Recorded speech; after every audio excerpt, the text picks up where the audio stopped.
Bismillahirrahmanirrahim. Assalamualaikum warahmatullahi wabarakatuh.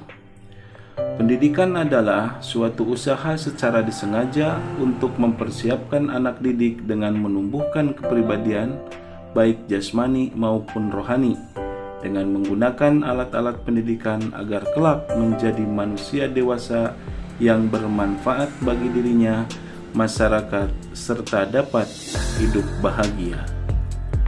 Membaca Al-Quran terdapat keutamaan-keutamaannya, yaitu nilai pahala, obat atau terapi jiwa yang gundah, memberikan syafaat, menjadi nur di dunia sekaligus menjadi simpanan di akhirat, dan malaikat turun memberikan rahmat dan ketenangan. Dari keutamaan-keutamaan tersebut, maka membaca Al-Quran perlu dijadikan aktivitas dan konsumsi sehari-hari. Pembiasaan dinilai sangat efektif jika penerapannya dilakukan terhadap peserta didik yang berusia kecil.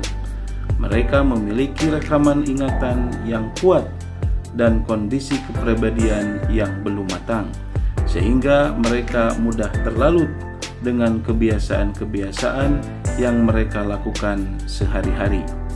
Oleh karena itu, sebagai awal dalam proses pendidikan, pembiasaan merupakan cara yang sangat efektif dalam menanamkan nilai-nilai moral ke dalam jiwa anak.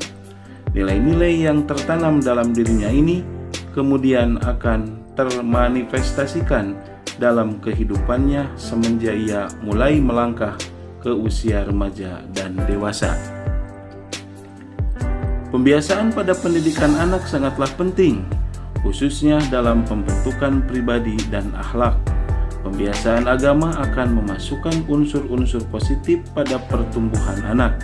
Semakin banyak pengalaman agama yang didapat anak melalui pembiasaan, maka semakin banyak unsur agama dalam pribadinya dan semakin mudahlah ia memahami ajaran agama. Jika pembiasaan sudah ditanamkan, maka anak tidak akan merasa berat lagi untuk beribadah. Bahkan ibadah akan menjadi bingkai amal dan sumber kenikmatan dalam hidupnya, karena mereka bisa berkomunikasi langsung dengan Allah dan sesama manusia. Agar anak dapat membaca Al-Quran secara benar dan rutin, maka perlu dibiasakan sejak masih kecil dari waktu ke waktu. Madrasah Ibtidaiyah Cikalagen, Kecamatan Sadananya, Kabupaten Ciamis, sudah menerapkan pembiasaan membaca Al-Quran sejak lama dan dilakukan setiap hari sebelum kegiatan proses belajar mengajar dimulai. Pembiasaan ini dilaksanakan mulai dari kelas 4 sampai dengan kelas 6 di luar program tahfidz yang merupakan program unggulan non-akademik, karena di setiap tingkat memiliki target hafalan standar kemampuan minimal atau SKM yang sudah ditetapkan secara kelembagaan. Demikian, wassalamualaikum warahmatullahi wabarakatuh.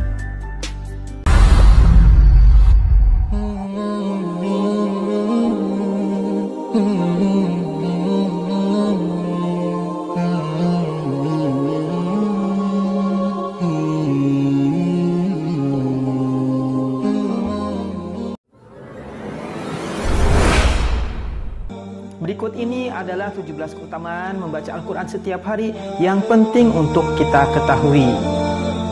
1. Sebaik-baik manusia yang mempelajari dan mengajarkan Al-Quran. Sabda Nabi Muhammad SAW, sebaik-baik kalian adalah siapa yang mempelajari Al-Quran dan mengamalkannya. Hadis riwayat Bukhari. 2. Pahala membaca Al-Quran. Siapa saja membaca satu huruf dari kitab Allah atau Al-Quran, maka baginya satu kebaikan, dan satu kebaikan itu dibalas dengan 10 kali lipatnya. Hadis riwayat At-Tirmizi. 3. Keutamaan membaca Al-Quran, menghafalnya dan pandai membacanya.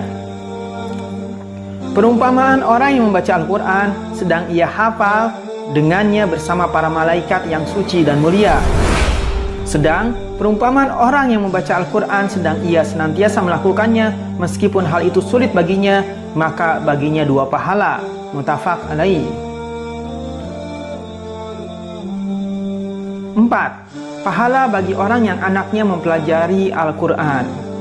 Siapa saja membaca Al-Quran, mempelajarinya dan mengamalkannya, maka dipakaikan kepada kedua orang tuanya pada hari kiamat mahkota dari cahaya dan sinarnya bagaikan sinar matahari, dan dikenakan pada kedua orang tuanya 2 perhiasan yang nilainya tidak tertandingi oleh dunia. Keduanya pun bertanya, bagaimanakah dipakaikan kepada kami semuanya itu? Dijawab, karena anakmu telah membawa Al-Quran. Hadis riwayat Al-Hakim. 5. Al-Quran memberi syafaat kepada ahlinya di akhirat. Bacalah Al-Quran karena ia akan datang pada hari kiamat sebagai pemberi syafaat kepada para ahlinya.